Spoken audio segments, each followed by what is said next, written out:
สบายดีสาวโมบายลีเจนกันทุกคนมื้อนี้เฮาก็จะมาโซโล่แรงกับฮีโร่ที่มีชื่อว่าคลินหรือว่าปะคินนั่นแหละตามบ้านๆเฮาเอิ้นนี่จังหวะนี้เฮาก็มาเจอกับฮานาบิเนาะต้นเกมก็บ่มีหยังหลายจังหวะนี้เฮาก็ยิงตอดฮานาบิไปแต่ว่ากดมันอยู่บ่ให้มันลงมาเอาเงินจากคลิปเนี่ยก็ยิงตอนนี้ก็ต้นเกมก็บ่มีหยังหลายแล้วก็ยิงกวนกันยิงตอดกันไปมา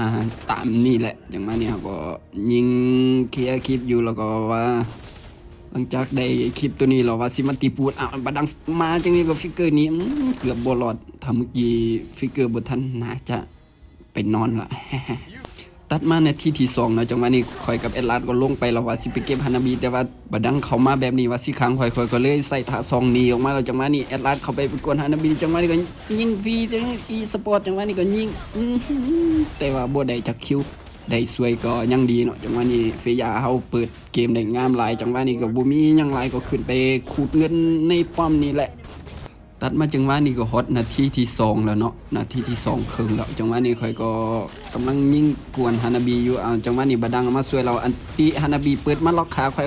ก็ถอยเข้าป้อมเลยจังหวะนี้ฮานาบิเบิ่งคือหิวเนาะเข้ามันก็ยิงได้เป็นคิวแรกของเฮาเนาะหวานเจี๊ยบเลยจังหวะนี้ข่อยก็ว่าสิยืนบอลนี่แหละแต่ว่าบดังมันน่าสิมาแล้วก็เลยถอยมายืนไกลๆเพราะว่ามันมีฟิกเกอร์เดียวมันฟิกเกอร์มาท่าซองมันอัดนี่ตายแน่นอนแหละตัดมาจังหวะนี้ข่อยกับเอ็ดลาดว่าสิเข้าไปเอาฮานาบิแต่ว่าถึกบดังฟิกเกอร์มาแล้วเปิดอันติยัดเอ็ดลาดเฮาเลยจังหวะนี้เอ็ดลาดเฮาก็เปิดอันติยกบดังออกมาเลยจังหวะนี้ข่อยก็ยิงฟรีอีสปอร์ตแล้วเข้าไปยิงเก็บบดังมาได้อีกตัวนึงแล้วอันติข่อยกำลังคูลดาวน์ทานนึงก็ยังบ่มีถ้ามีนะฮานาบิน่าจะตายแต่ว่าบ่เป็นหยังจังหวะนี้เฮาก็ได้มาอีก1คิวเป็นคิวที่2ของเฮาเนาะจังหวะนี้เฮาก็ได้ดูดเลือดมาแล้วจังหวะนี้ก็บ่มีหยังหลายฮานาบิน่าจิกลับแล้วเฮาก็กำลังขูดเงินป้อมจังหวะนี้ก็ขูดเงินป้อมแล้วห้องเพลงไปแรงแงไปแรงแงแล้วเอาจังหวะนี้กูเซ็นมาแต่ใส่แล้วจังหวะนี้ยิงเราทำเก็บมีดแล้วเอาจังหวะนี้ยิงเอาเก็บแล้วสแลปมายิงปืดถา3เก็บมันไปอีก1คิวเลยจังหวะนี้อีกบอกกับบดังก็เข้ามาแล้วเอ็ดลานก็เข้ามาข่อยเล่นฟิกเกอร์ไปข้างๆก็ยิงฟรีจังหวะนี้จังได๋จังหวะนี้เฟย่าเปิ้นตีเข้าไปแล้วเก็บบาดังออกมาได้ค่อยเลือดน้อยจังหวะนี้ก็บ่อยากเข้าไปไกลอยู่ไกลๆยิงแล้วก็จังหวะนี้โอ้ยเห็นฮานาบิเลือดน้อยแล้วเข้าไปช่วยมุดแล้วก็จังหวะนี้ลาดฮานาบิมาอีก1คิวฮ่าๆงามหลายข่อยบ่ตายแถมได้อีก1คิวอีกตัดมาจังว่านี่หลังจากไฟมือตะกี้ข่อยก็ได้กลับไปเติมเลือดมายังเราลงมาเราถือบาดังเปิดอันติอัดแล้วว่าซีสแลปเข้าป้อมแต่ว่าได้เอาออกมาข้างนอกแล้วถึง X บอกกับฮานาบิเข้ามาพร้อมกันฟิกเกอร์มันยังของเฮาก็ใส่ไปเมื่อตะกี้แล้วรอบนี้ก็เลยนอนคุยกับลามะม่วงตัดมานาทีที่5สิเข้านาทีที่6เนาะข่อยก็ได้เกิดแล้วก็กับแอดลาสลงมาแล้วก็มายิงคลิปปลาเราเห็นฮานาบิถึงเอาจังนี้ว่านี่แนวได้เปิดเข้าไปยิงเลือดติงเดียวโอ้ยมีฟิกเกอร์นะน่าจะได้อีก1คิวอย่างงามๆเลยเอาแล้วก็เบิ่งไปบอลเล่นกลางบอลหลอดเกินเอาเขาใส่กันอยู่หั่นอยู่จังหวะนี้ข่อยก็ท่าให้ Xbox อันติมันแตกเม็ดก่อนจังหวะนี้ก็เข้าไปแล้วยิงบ่ได้ Xbox สำจังนี้จังหวะนี้ก็ได้แต่สวยแล้วก็เบิ่งไปเห็นกดเซ็นทั้งเล่นกลางจังหวะนี้เอา 3-1 จังได๋จังหวะนี้แอดลาสสิเข้าหรือบ่จังหวะนี้แอดลาสลอยไปแต่บ่กล้าเข้าเอาจังหวะข่อยยิงไปบาดนึงเลือดติ่งเดียวพึ่งวอดฟาซ่าก็ยิงบ่ถึกถ้ายิงถึกก็น่าสิตายอยู่เขาก็เลยได้ถอยกลับไปเล่นของตัวเองก่อนจังหวะนี้หลังจากที่ข่อยถอยจากเล่นกลางแล้วมาเคลียร์เล่นตัวเองเราเห็นบดังกับฮานาบิจังหวะนี้เอาบดังเข้ามาเปิดอันตีแต่ว่าบอสถือข่อยได้ออกมาก่อนเราฟาซ่าเข้าไปแล้วจังหวะนี้กลางปีกไซเราข่อยก็ได้ฟิกเกอร์เข้าไปเราเก็บบดังมาได้อีก1คิวแล้วจังหวะนี้ยิงเก็บฮานาบิมาได้อีก1คิวอย่างสวยงามจังหวะนี้แหละข่อยสิเกิดตัดมานาทีที่7จังหวะนี้ข่อยกับทีมก็ได้ไปตีเตากันเนาะหลังจากได้เตากันเรียบร้อยแล้วก็มาเอาเห็นฮานาบิเลือดยังน้อยหั่นเอาจังหวะนี้สแลปท่า2ไปเลยยิงบาทเดียวเลยจังหวะนี้หายไปแล้วเอา Xbox ปันแล้วก็ค่อยพยายามสิว่าลบอันติของ Xbox จังหวะนี้ก็เห็น Xbox เลือดน้อยแล้วก็ปัดข้ามกับแพงนี่มันก็บ่ข้ามจังหวะนี้ก็เลียกำแพงไปบาทนึงแล้ว Xbox มันยกอากาศมาจังหวะนี้บอลถือเราจังหวะนี้กูเซ็นมาแต่ใส่จังหวะนี้ยิงกับไปได้กูเซ็นมาอีก1คิวแล้วXbox เลือดน้อยจังหวะนี้นำขึ้นไปเก็บได้บอลแล้วฟาซ่าก็เปิดอันตีว้าวจังหวะนี้ค่อยก็นำไปอีกติ้งเดียว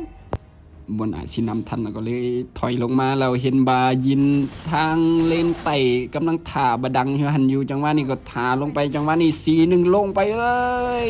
เซตยอบันจังหวะนี้ยิงเราเปิดทุกอย่างที่มีเราถึงบายินขังเข้าไปเราเซตยอบดังในหันเรียบร้อยตัดมาจังหวะนี้ข่อยก็ได้ไปยิงคลิปทางเทิงแล้วลงมาเห็นฮานาบีเหลืออยู่คนเดียวแบบนี้ก็ว่าสิเก็บมันไปแล้วเอากดเซ็นมาแต่ใส่แล้วจังหวะนี้ยิงเก็บกดเซ็นมาได้อีก1คิวแล้วโอ้ยเลือดข่อยยังน้อยพอเลยยิงฮานาบีบ่รอดแล้วฟิกเกอร์ตัดมาจังหวะนี้ข่อยก็ได้เกิดมาเป็นทีพอเราเห็นฟาซาเปิดอันติใส่ฮานาบีแต่เลือดยิงเลือดติ่งเดียวเราฟาซายิงเพิงวอดนั่นก็บ่ถึกอีกแล้วเราจังหวะนี้ฟาซาเข้าไปเราเอ็กบอกกับฮานาบีจังหวะนี้ข่อยก็เข้าไปแล้วเก็บเอ็กบอกมาได้อีก1คิวแล้วก็จังหวะนี้เอาฮานาบีหายไปใส่เอากดเซ็นมาจังหวะนี้ข่อยก็ยิงกดเซ็นอีกยิงอีกบาทนึงนั่นได้มาอีก1คิวแล้วจังหวะนี้บ่ดังอยู่ทั้งพุ่นกับอยู่ลง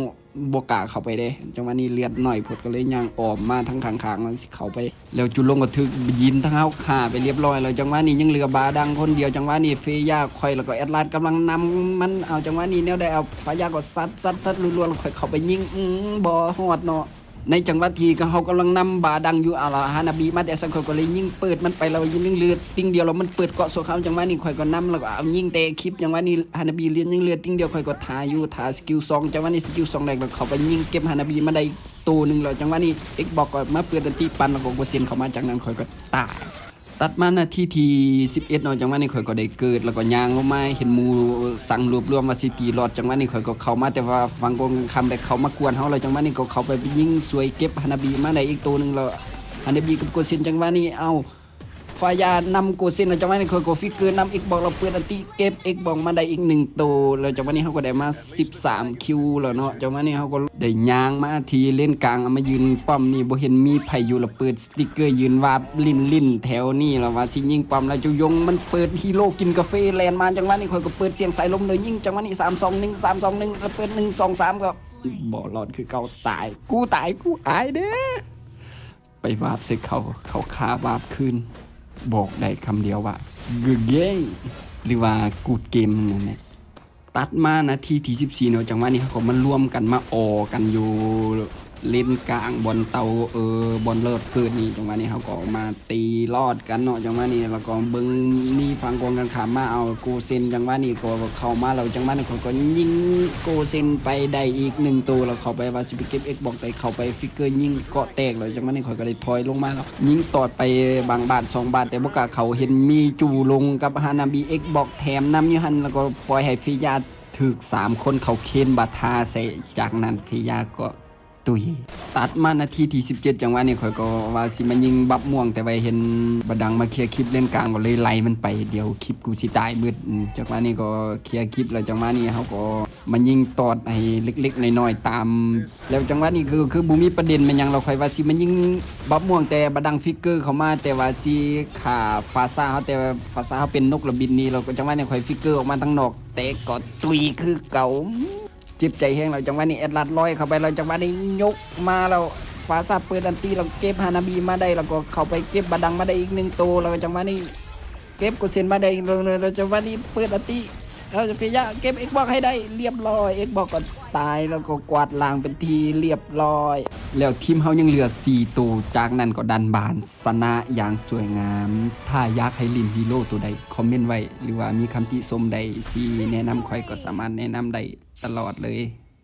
แล้ว MVP ก็ได้ตกเป็นของค่อย